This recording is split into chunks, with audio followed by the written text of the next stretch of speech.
Muy buenos días, mi nombre es Karen Ortega, junto con mis compañeros Diego Alexander Ramírez y Abel Antonio Oñate, presentaremos la evolución de Supply Chain Management y algunas estrategias implementadas durante su ejecución. Como bien sabemos, el objetivo de la cadena de suministro es entregar valor al cliente para suplir su necesidad. A medida que las tecnologías avanzaron y se han globalizado, las modernas tecnologías de información y comunicaciones son un habilitador esencial para lograr la colaboración y velocidad dentro del proceso. Como sabemos, la velocidad en este momento es un elemento clave dentro de la ejecución del Supply Chain Management. Como nos dice Peter Drucker, para competir exitosamente en mercados globales crecientemente competitivos, una compañía tiene que conocer los costos de su cadena económica completa y trabajar con otros miembros de la cadena para controlar los costos y maximizar el beneficio. Básicamente esto se resume en unificar todos los eslabones de la cadena para que trabajen como uno solo. Muy bien, vamos a mover esto por acá para que ustedes puedan observar un poco mejor la presentación. Bien, es de saberse que la aplicación o ejecución del Supply Chain Management varía según la industria, la empresa, el mercado y otros factores. Por ende, a través del tiempo se documentaron algunas aplicaciones en distintas industrias, las cuales han adquirido cambios característicos acorde a los factores críticos del éxito para dicha industria específica. Algunas aplicaciones documentadas en diferentes industrias son, empezaremos por hablar del Quick Response para 1987. Este busca como tal minimizar los costos. Surge de la problemática que se tenía en la industria textil, dado que los elevados costos se debían o se originaban a que los participantes de la cadena utilizaban sistemas de proyección de demanda de largo tiempo o plazo, y esto causaba o se dificultaba más cuando el consumidor exige cambios rápidos en sus gustos y preferencias que con dichos sistemas no sería posible prever. Adicional a eso, con esa estrategia entonces se enfatiza en cumplir los requerimientos cambiantes del mercado competitivo. Surge el Quick Response, que como tal, aparte de buscar cumplir los requerimientos cambiantes del mercado, en donde el fabricante busca proveer un stock en cantidad precisa, con calidad y al tiempo requerido, hace mejoras en la evolución del stock. Después de eso hablaremos de lo que es el Lean Enterprise. Para el año 1991, el Enterprise como tal se convierte en una cultura organizacional unificada. Aquí podemos ver a Toyota como la empresa pionera que ha mejorado su gestión en la cadena basándose en principios tales como basar las decisiones de gestión en una perspectiva a largo plazo por encima de las metas de plazo más corto. Adicional a eso, nivela la carga de trabajo y construye una cultura orientada a la solución de problemáticas. Aquí lo que ha hecho Toyota es implementar una cadena global unificada por una lógica, beneficios y esfuerzos compartidos. Hoy nos enfocaremos en lo que es el Enterprise Data Interchange, o más conocido como EDI. Nos ubicaremos más que todo en los años 70 en Estados Unidos, donde las iniciativas sectoriales para desarrollar mensajes estándares lo que hacían era, o lo que constituyeron en ese entonces, fue un directorio común de elementos de datos y segmentos para una definición de mensajes para los sectores económicos específicos. Básicamente era crear un lenguaje hablado en común acuerdo. Para el 75, los esfuerzos pioneros generaron el desarrollo de estándares EDI para lo que era el transporte en ese entonces, y ya para el 77 y el 82, en la industria se hicieron varias pruebas piloto conocidas como Uniform Communication Standard, donde fueron dando mejoría a los elementos de EDI. Otros estándares se desarrollan, por ejemplo, en sectores como son la banca, en la industria de seguros y en la industria automotriz. Al mismo tiempo hubieron intentos por iniciar el desarrollo de un estándar mucho más amplio, dado que se consideraba que el mantenimiento de múltiples formatos, así estuvieran a un nivel sectorial, causarían problemas a futuro, porque dado que estaban individualizados, no estaban unificados y generaba mayor costo mantener formatos individuales. Vamos a hablar de cómo funcionaba anteriormente. Anteriormente manejábamos un sistema tradicional de intercambio de información a través de papel.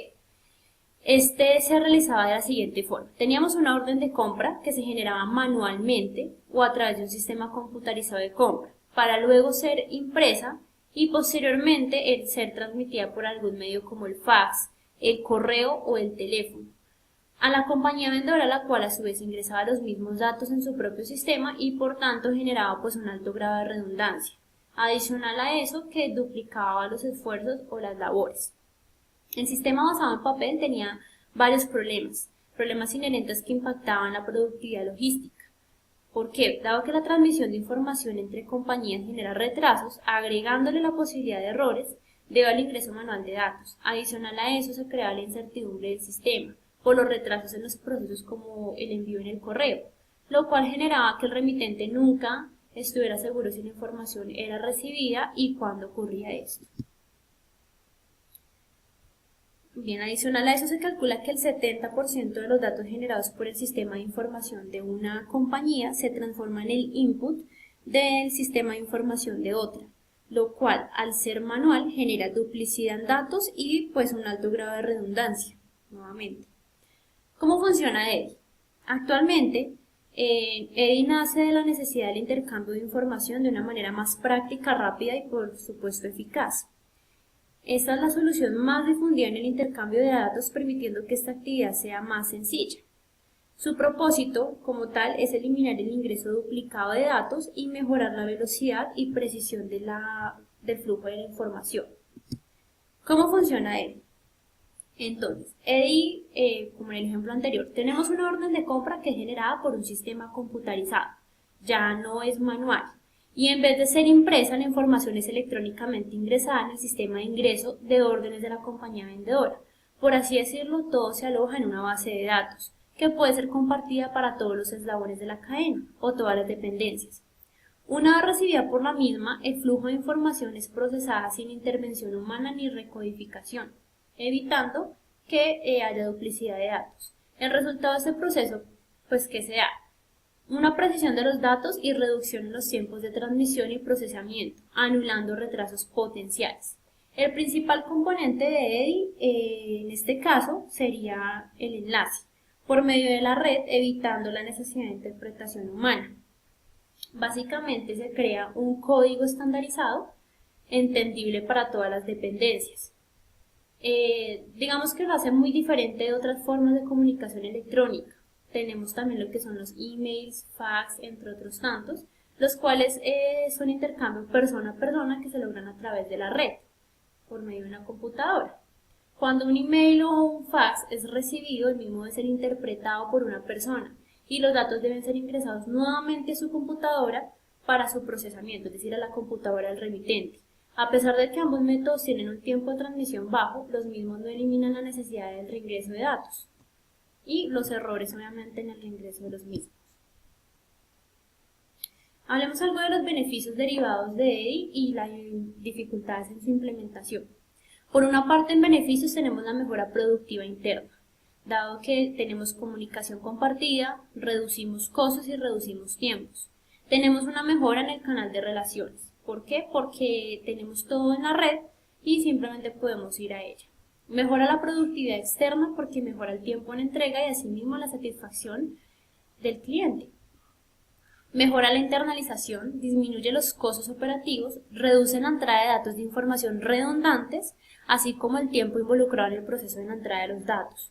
Mejora el seguimiento de transacciones, posibilita la mejora de procesos de negocios y lo más importante es que reduce la generación de errores, tanto en los productos que se van a entregar como en los montos que se facturan.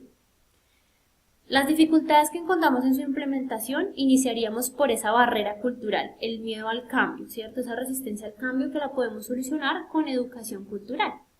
Adicional a eso, por ser una tecnología de alta gama, requiere altos costos de acceso. También tenemos inconvenientes en la estandarización interna, es decir, ponernos en un común acuerdo para crear ese idioma o lenguaje estandarizado. Y por último, requiere alto grado de integración en el supply chain, la confidencialidad. Acá la información ya va a estar disponible para todos. Sin embargo, se pierden ciertas formas de privacidad. Vamos a ejemplificar EDI en el sector de contratación estatal o licitación pública. Para eso vamos a empezar a hablar de qué es Colombia Compra Eficiente. Colombia Compra Eficiente es la entidad rectora en la unificación guía a los administradores de compra, en este caso las entidades estatales. Colombia Compra Eficiente es la entidad encargada de coordinar con las entidades públicas el plan de desarrollo de compra o el plan de adquisición anual. Bien, vamos a preguntarnos, pero en este sector o en esta entidad, ¿cómo entra él? Muy bien, pues Colombia Compra Eficiente unificó un portal o plataforma conocida como el SECOP 1, aquí lo tenemos, Sistema Electrónico de Contratación Pública, donde se publican los documentos desde la planeación del contrato hasta su liquidación, donde se permite a la entidad estatal y al sector privado, es decir, al comprador y al proveedor, tener la información estandarizada, abierta y reglamentada. ¿Cómo se hacía anteriormente? Anteriormente la compra pública se hacía por voz a voz. Tenemos al comprador, que es amigo del proveedor, y simplemente se le comentaban las condiciones de lo que se requería, pero no se legalizaba ni se reglamentaba nada, lo cual terminaba en inconvenientes en el momento de adjudicar y elaborar pues por fin el contrato. Esos tiempos estaban tardando entre 4 a 6 meses desde la adjudicación del contrato, donde veíamos anteriormente que las obras no eran terminadas por no hubo acuerdos en el presupuesto, entre otros factores de problemática. Al que Colombia Compra Eficiente en el 2011 implementó el SECOP, o el Sistema Integrado de Contratación Pública, que es un sistema EDI, la actividad de las entidades estatales ha aumentado sustancialmente desde esa fecha al 2014. Podemos concluir que el 30% se ha causado una reducción de los costos. Por eso mismo vemos que EDI es la herramienta más eficaz para tener la información a la mano, tenerla rápido o acortar los plazos de entrega y asimismo reducir costos. Muy bien, eso sería todo por este momento. Vamos a pasar a mis compañeros Abel y Diego, que nos van a hablar acerca de Efficient Consumer Response. Nos van a ampliar un poquito más del tema y nos van a dar algunas ejemplificaciones. Buenas tardes. Muy buenos días, mi nombre es Diego Ramírez. Y Abel Antonio Ñate Guerrero. Con nosotros se encuentra preparando este trabajo Karen Urrego. Estamos estudiando nosotros un técnico profesional en transporte de carga terrestre. Estamos en la asignatura El valor a las cadenas Supply Chain Management y se nos sugiere leer el libro Supply Chain Management en el capítulo 2 y allí pudimos encontrar varias TIC. Encontramos el QR con gran importancia en los años de 1980 a través de la producción y minimizando costos y tiempo para poder cumplir y suplir las demandas de la época. Después encontramos que en 1900, a finales de los 80 y comienzos de los 90 hubo una decadencia en estos procesos y comenzaron a definir cómo podrían mejorar estos procesos. Por eso de allí nace la Efficient Consumer Response. Fue creado en 1992 después de un estudio de consumo por un grupo de trabajadores donde se involucraban distribuidores y productores. Esa ha sido la constante a través de las TICs. Siempre los trabajadores, donde se involucran distribuidores y productores, están involucrados para mejorar los procesos, minimizar costos, minimizar tiempos, pero sobre todas las cosas, poder satisfacer la demanda en los empleados, en el pueblo, discúlpeme. El ESR es un sistema que fue creado para lograr la conformidad de las demandas de los consumidores, donde los proveedores y los distribuidores trabajan juntos como socios comerciales para minimizar costos y maximizar la satisfacción del cliente. En 1993 se comenzaron a adoptar las prácticas del ESRM, tanto empresas asociadas de Asia, América y Europa, con sus respectivas prácticas tales como el GMA, FMI, FDI, NFBA y UCC. Todas estas antes mencionadas eran prácticas de trabajo que de alguna manera participaban activamente en el Supply Chain Management. En 1995 esto no paró allí, se crean dos grandes grupos. Estos grupos se comenzaron a ejercer un comité ejecutivo del ESR que es el encargado de dirigir el rumbo de esta iniciativa, y el segundo comité, que para nosotros es el más importante, es el comité operativo del CRM. Era el encargado de la investigación y se encargaría también de la parte de la educación y emitir comunicación, los comunicados. El SRM se define en 4 estrategias, son muy importantes. Es la eficiencia de la introducción de nuevos productos, la eficiencia de producción y merchandising, discúlpenme la pronunciación, y la eficiencia en el surtido de productos, mejorando las ventas, rotando los stocks, los márgenes brutos por metro cuadrado. Eficiencia en reposición, optimización de tiempos y costos en el sistema con soporte tecnológico, ordenando las bodegas y procesos logísticos, minimizando daños y reduciendo los inventarios de distribuidores y mayoristas. Estas 4 estrategias dieron origen a 4 procesos: introducción de nuevos productos, promoción de los productos, realización de merchandising y reponer los productos. Estas buenas prácticas podrían ahorrar más de 30 billones de dólares y reducir el 41% del stock. La cooperación entre distribuidores y proveedores. Bueno, ¿qué pasa allí? En cada caja registradora, no solamente el avance tecnológico por el código de barras o por el QR, podríamos también, ellos comenzaron a manejar que desde las mismas cajas iban intercambiando comunicación, iban adelantando los procesos, iban mirando qué quedaban en los stocks, en los inventarios, y de esa manera y bajo esa comunicación ellos pudieron y comenzaban a mejorar su calidad, su productividad, a manejar los stocks, a minimizar las pérdidas, a minimizar los tiempos de tránsito, de bodegaje, a suministro. Las ventajas del SRM son muchas, pero podemos hablar de las más interesantes de estas TIC. Era la preocupación constante por proveer el valor a los consumidores, el cliente, como siempre debe ser. El cliente es el primero que debemos tener en nuestra cadena de suministro como al punto de llegar a satisfacer sus necesidades de información precisa y oportuna para poder de esta manera manejar una demanda. Los esfuerzos por minimizar el valor agregado o maximizar el valor agregado de la red de negocios, Supply Chain Management, y la medición común y consistente que aporten al crecimiento de la cadena. La lectura de código de barras según los estándares de la UCS, códigos de barras para la identificación de las cajas con palle. ¿Qué significan palle? Son estivas, es donde nosotros podemos, o donde las grandes bodegas almacenan ciertos productos y los pueden transportar. Eso se llama un transporte interno. Bueno, existen temores entre las empresas por asumir esta TIC y mencionaremos varias a continuación. Falta de comprensión del concepto, falta de presupuesto, otras prioridades. Proveedores y clientes no están interesados. Falta de participación generalizada. Creencias que los costos sobrepasarán los beneficios. Falta de recursos. Bueno, nosotros hemos acabado ahí el ESR y las conclusiones o la bibliografía de este trabajo fue sacado del libro que la profesora nos dio para estudiar, pero aparte de esto nos dicen que cómo nosotros vemos en la industria hoy en día. Esto lo podemos ver en las grandes cadenas de almacenamiento como el Éxito, como el Metro, como Jumbo, que se encargan como empresas líderes no solamente de suministrar beneficios o un servicio, sino se encargan de manejar toda la cadena de procesos. Nosotros con Abel trabajamos en Concretos Argos. Abel nos va a comentar cómo vivimos nosotros desde allí lo que es la Supply Chain Management y cómo la hemos entendido en este proceso. Bueno, como el compañero Diego acaba de decir, trabajamos en Concretos Argos. En estos momentos la empresa líder de nosotros es Cementos Argos, la cual es la que se encarga de la logística, del seguimiento, de todo lo que es la industria. Pues después de eso ellos se encargan de traer lo que es el cemento. Hay otra empresa que se llama Logitrans. Logitrans es una empresa que nos trae los agregados. ¿De qué depende eso? De los agregados y el cemento nace la empresa de Concretos Argos, en la cual nosotros trabajamos. La empresa de Cementos Argos es la empresa líder en la cual trabajamos con lo que es el ESR.